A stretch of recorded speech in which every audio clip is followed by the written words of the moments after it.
Hello students, एक बार फिर से आपका HRV साइंस क्लासेज में स्वागत है। पिछले वीडियो में हमने प्रकाश का जो अपवर्तन है इसके बारे में पढ़ा था और अब इसके बाद में हम प्रकाश का जो अपवर्तन है, प्रकाश का अपवर्तन इसके बारे में पढ़ेंगे। तो यहाँ पर अपवर्तन पढ़ने से पहले आप मेरे चैनल को लाइक सब्सक्राइब जरूर करें। तो यहाँ पर अपवर्तन की जो परिभाषा है उसके बारे में हम पढ़ेंगे। तो यहाँ पर कि अपवर्तन, प्रकाश का जो अपवर्तन है वो अपवर्तन की परिभाषा क्या होगी। तो यहाँ पर हम कहेंगे कि जब कोई प्रकाश की किरण एक पारदर्शी समांगी माध्यम से दूसरे पारदर्शी समांगी माध्यम में प्रवेश करती है तो यह दोनों माध्यमों को पृथक करने वाले पृष्ठ से अपने पथ से विचलित हो जाती है। प्रकाश की यह घटना अपवर्तन कहलाती है। तो यहाँ पर इसको समझें हम कि यहाँ पर जैसे कि हमने कोई माध्यम लिया है कि यहाँ पर एक माध्यम वायु है और दूसरा हमने यहाँ पर ले लिया जैसे पानी लिया है, या यहाँ पर हम ले रहे हैं कांच। तो यहाँ पर हमने यहाँ पर क्या ले लिया, पानी। यानी माध्यम एक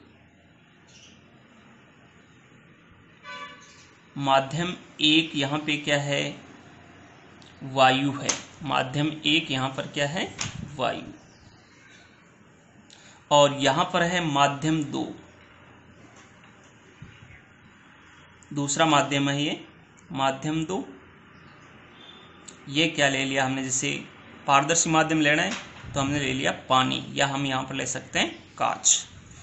अब यहाँ पर देखो कि पानी है उसकी तुलना में वायु क्या है, विरल है। तो ये हो जाएगा विरल, माध्यम क्या हो जाएगा, विरल। विरल का मतलब होता है कि दूसरे माध्यम की तुलना में कण अगर दूर दूर होते हैं तो वो विरल है, और यदि उसकी तुलना में, दूसरे माध्यम की तुलना में कण यदि अधिक पास है तो वो क्या हो जाएगा, सघन माध्यम। वो माध्यम कैसा होगा, सघन। यानी वो माध्यम यहाँ पर क्या कहलाता है, सघन माध्यम। यानी विरल या सघन कहने के लिए हमें दो माध्यम लेने पड़ते हैं। कम से कम कितने माध्यम लेंगे, दो। उसके आधार पर हम तुलना करके बता सकते हैं कि यह माध्यम विरल है और यह सघन है। ऐसे हम सीधे नहीं कह सकते कि यह वस्तु विरल होती है और यह सघन होती है। हम कब कहेंगे, तुलना करके ही बता सकते हैं कि यह विरल है और यह सघन है। तो यहाँ पर जैसे हमने माध्यम एक लिया वायु और दूसरा लिया है पानी, तो हमें पता है कि वायु के कण है वो पानी की तुलना में दूर दूर होते हैं। इस कारण वायु तो विरल हो गई और पानी यहाँ पर क्या हो गया, सघन। तो यहाँ पर इसमें हम पढ़ेंगे, जैसे हमने कोई प्रकाश की किरण ली और यह जो प्रकाश की किरण है वो इस सतह पर आपतित हो रही है। अब देखो कि ऊपर तो वायु है, नीचे क्या है, पानी, और दोनों को अलग करने वाला जो तल होगा इसको बोलते हैं हम पृथककारी तल। यानी यह जो तल है वो यहाँ पर क्या कहलाएगा, पृथककारी तल। यानी इस तल को हम क्या नाम दे देंगे, पृथककारी तल या पृथककारी पृष्ठ। पृथककारी तल या पृथककारी पृष्ठ, जैसे इसको यहाँ पर अक्ष और इसको नाम दे देंगे हम अक्ष डैश। अब यहाँ पर कि ये कोई प्रकाश की किरण है और वो यहाँ पर आपतित हुई। इसके बाद में हम देखते हैं कि ये जो प्रकाश की किरण है वो विरल से सघन माध्यम में जा रही है। जैसे हमने अभिलंब डाला यहाँ पर, यानी ये हमने यहाँ पर क्या डाल दिया, एक अभिलंब। क्या डाल दिया, अभिलंब डाल दिया। अब यहां हम देखते हैं कि पृथककारी जो पृष्ठ है उसके बाद में यह अपने पथ से क्या हो जाएगी, विचलित हो जाएगी। यह प्रकाश की किरण है वो अपने पथ से क्या हो जाएगी, विचलित। यानी प्रकाश की किरण एकदम सीधी जानी चाहिए थी, ये प्रकाश की किरण है वो एकदम सीधी जानी चाहिए थी, लेकिन सीधी न जाकर यह अभिलंब की ओर क्या कर देगी, क्या करेगी, झुक जाएगी यह प्रकाश की किरण। तो यहां पर इसको नाम दे रहे हैं हम आपतित किरण। यह जो किरण है इसका नाम क्या है, आपतित किरण। यानी इसका नाम है आपतित किरण। और ये यहाँ पे क्या डाला हमने, अभिलंब। ये क्या है यहाँ पर अभिलंब है, और ये क्या हो जाएगी परावर्तित, ये अपवर्तित किरण, यानी यहां पर अपवर्तन की घटना पढ़ रहे हैं तो ये हो जाएगी अपवर्तित, अपवर्तित किरण। ये किरण कौन सी है, अपवर्तित किरण। तो अब देखें वापस परिभाषा, तो यहां पर इसको हम नाम दे सकते हैं P, इसको नाम दे दिया Q और इसको नाम दे देंगे R। तो अब देखें परिभाषा कि प्रकाश की किरण है वो वायु है, वायु के अंदर चल रही है, फिर दोनों माध्यमों को पृथक करने वाले पथ पृष्ठ पर टकरा रही है। इसके बाद में क्या होगा, ये जो प्रकाश की किरण है ये अपने पथ से क्या हो जाएगी, पथ तो इसका वास्तविक पथ तो ये होना चाहिए था, लेकिन ये इस पथ पर न जाकर ये अभिलंब की ओर क्या हो जाएगी, झुक जाती है। तो यही घटना क्या कहलाती है, प्रकाश का अपवर्तन। क्या कहलाती है, प्रकाश का अपवर्तन। तो परिभाषा क्या हो जाएगी पूरी, कि जब कोई प्रकाश की किरण एक पारदर्शी समांगी माध्यम से, एक पारदर्शी समांगी माध्यम से दूसरे पारदर्शी समांगी माध्यम में प्रवेश करती है, तो दोनों माध्यमों को पृथक करने वाले पृष्ठ से अपने पथ से क्या हो जाती है, विचलित, और यह प्रकाश की घटना क्या कहलाएगी, अपवर्तन। यानी दोनों माध्यमों को पृथक करने वाला जो तल होता है वहां से यह अपने पथ को बदल देगी, इसी कारण यह घटना क्या कहलाती है, अपवर्तन। अब यहां पर हम कहें कि अपवर्तन के लिए क्या आवश्यक है, यानी पहले हम पढ़ें कि अपवर्तन का कारण, यानी यहां पर हम ले रहे हैं कि जो प्रकाश का अपवर्तन है इसका कारण क्या होता है। तो अपवर्तन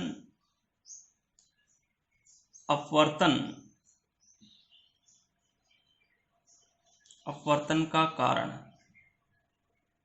अपवर्तन का कारण, तो अपवर्तन का कारण होता है प्रकाश के वेग में परिवर्तन। प्रकाश का जो वेग है उसमें क्या हो जाए, परिवर्तन हो जाए, प्रकाश के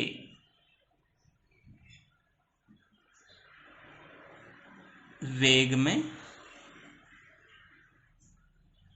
परिवर्तन,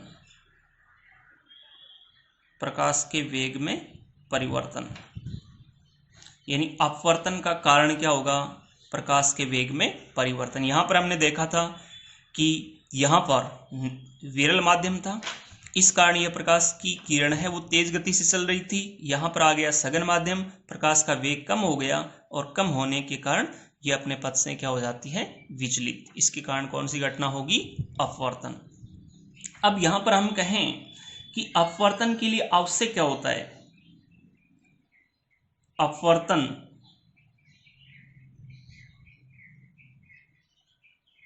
के लिए आवश्यक, अपवर्तन के लिए आवश्यक है कि जो प्रकाश की आपतित किरण है वो पृथककारी पृष्ठ के अभिलंबवत न हो। पृथककारी पृष्ठ है उस पर लंब न बनाए, यानी अभिलंबवत न हो। यानी यहां पर हम कह रहे हैं कि अपवर्तन के लिए आवश्यक है कि आपतित प्रकाश की किरण पृथककारी पृष्ठ पर अभिलंबवत आपतित न हो। अगर अभिलंबवत आपतित होगी, इसके एकदम ऐसे लंबवत, ये प्रकाश की किरण जैसे वो हमने अभिलंब डाला है ऐसे आपतित होती, तो इस प्रकाश की किरण की दिशा में कोई परिवर्तन नहीं होता, अर्थात अपवर्तन यहां पर नहीं होता। यानी प्रकाश की किरण है वो ऐसे 90 डिग्री के कोण पर यदि आपतित होगी तो प्रकाश की किरण की दिशा में कोई परिवर्तन नहीं होगा, अर्थात वो अपने पथ से विचलित नहीं होगी। तो विचलित नहीं होगी इसका मतलब प्रकाश का अपवर्तन नहीं होगा। तो यहां पर अपवर्तन के लिए क्या आवश्यक हो गया कि आपतित प्रकाश की किरण पृथककारी पृष्ठ पर अभिलंबवत न हो। क्या नहीं होनी चाहिए, अभिलंबवत, तभी प्रकाश का क्या होगा, अपवर्तन होगा। अब यहां पर हम कह रहे हैं कि निर्वात में प्रकाश का जो वेग है वो कितना होता है, निर्वात में प्रकाश का वेग, यानी जो निर्वात है तो निर्वात में प्रकाश का वेग। निर्वात के अंदर प्रकाश का वेग सर्वाधिक होता है। निर्वात में प्रकाश का वेग सर्वाधिक होता है और उसका मान है 3 गुणा 10⁸ मीटर बटा सेकेंड, मीटर प्रति सेकेंड, यानी 3 गुणा 10⁸ मीटर प्रति सेकेंड निर्वात में प्रकाश का वेग होता है। तो निर्वात में प्रकाश का वेग होता है 3 गुणा 10⁸ मीटर प्रति सेकेंड, और यह सर्वाधिक यानी सर्वाधिक वेग है। किसमें? निर्वात में। निर्वात में प्रकाश का वेग सबसे अधिक होता है।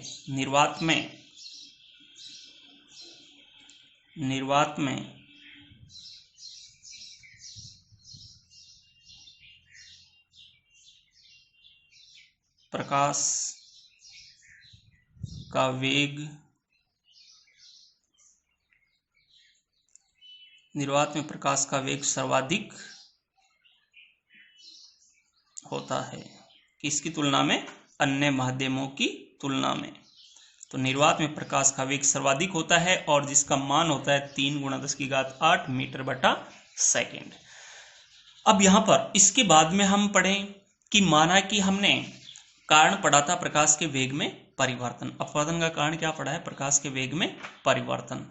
अब यहां पर हम कह रहे हैं कि माना कि कोई प्रकाश की किरण है, वो विरल माध्यम से, यानी कोई प्रकाश की किरण है वो विरल माध्यम है और उससे किस में जा रही है? विरल माध्यम से किस में जा रही है? सघन माध्यम में। किस में जा रही है? सघन माध्यम में। प्रकाश की किरण है जो कि विरल माध्यम से जा रही है सघन माध्यम में। तो यहां पर हम कहेंगे कि प्रकाश का वेग कम हो जाएगा, वेग में कमी।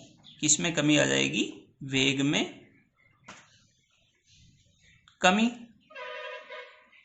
वेग में क्या आ जाएगी? कमी। तो इस स्थिति में अब यह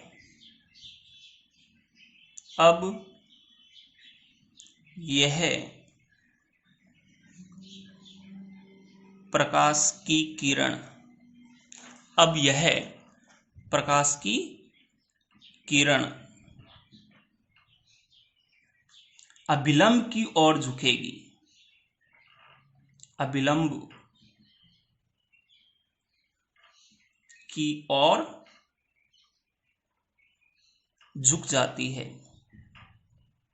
अभिलंब की ओर झुक जाती है। यानी यहां पर हमने कहा कि कोई प्रकाश की किरण है वो विरल माध्यम से किस में जा रही है? सघन माध्यम में।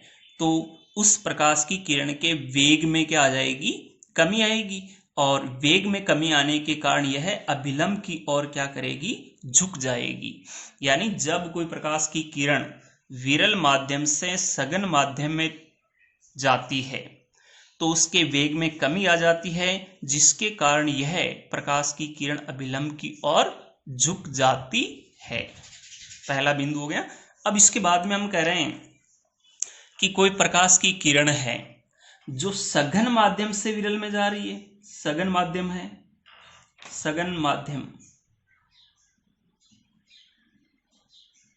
सघन माध्यम है और उससे किस में जा रही है?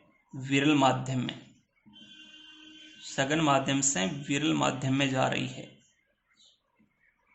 विरल माध्यम में। तो यहां पर हम कहेंगे कि सघन से विरल में जाएगी तो प्रकाश का वेग बढ़ेगा। तो वेग में वृद्धि। वेग में क्या हो जाएगी? वृद्धि। प्रकाश के वेग में क्या होगी? वृद्धि होगी। प्रकाश का वेग बढ़ेगा, वेग में वृद्धि। तो अब हम क्या कहेंगे? तो अब यह प्रकाश की किरण अभिलंब से दूर हट जाएगी। तो अब यह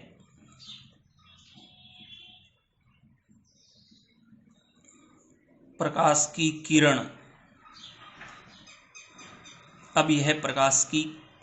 अब यह प्रकाश की किरण अभिलंब से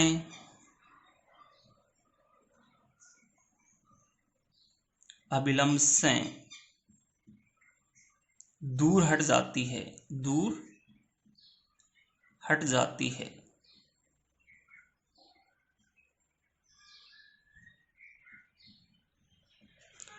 अब यह प्रकाश की किरण है जो कि अभिलंब से क्या होगी, दूर हटेगी।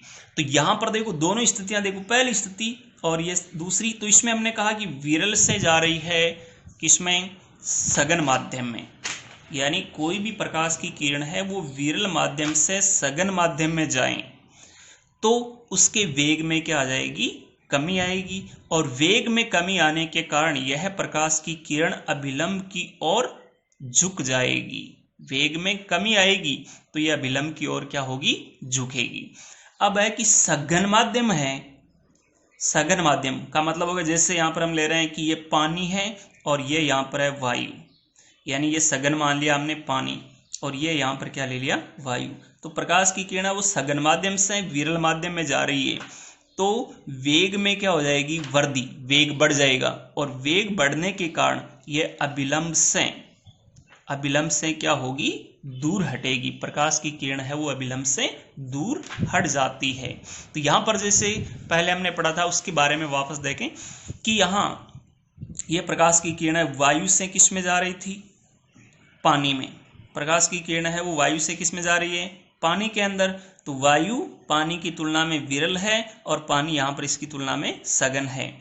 तो यहां पर वायु से पानी में जा रही है, यानी विरल से सघन के अंदर जा रही है। तो यह प्रकाश की किरण देखो किधर आई है, अभिलंब। पहले तो ये ऐसे जानी चाहिए थी लेकिन ये अभिलंब की ओर झुक गई। यह प्रकाश की किरण अभिलंब की ओर क्या हो रही है, झुक रही है।